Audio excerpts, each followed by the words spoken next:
a choisi d'avoir un comité de pilotage qui est composé en gros de directeurs et de représentants des services et des métiers, et un comité technique qui, lui, est composé d'informaticiens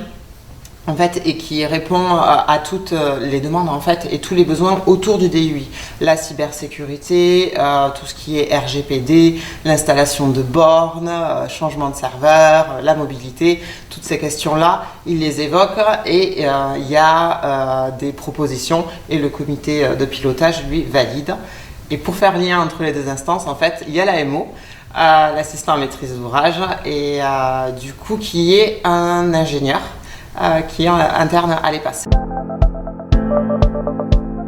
Le retour d'expérience que j'ai, du coup, c'est sur la taille des grappes, puisque donc, comme je le disais, on est sur deux types de grappes. La deuxième, où on est en évolution, on est 14 OG. Et je vois que c'est beaucoup plus difficile à manager et à accompagner et à avoir un vrai travail en fait de mutualisation que ça peut l'être sur la grappe qu'on porte où on est 4 OG et en fait ça amène beaucoup plus de facilité pour la prise de décision et pour l'accompagnement de terrain. On se retrouve aussi sur, on est la même typologie d'établissement, donc sur les mêmes difficultés, les mêmes enjeux et on se comprend et c'est beaucoup plus simple et efficient, je pense, dans l'esprit du programme qui est aussi d'amener sur des coopérations territoriales. Et nous on le voit, ça a pu porter, on a fait des formations RGPD en commun,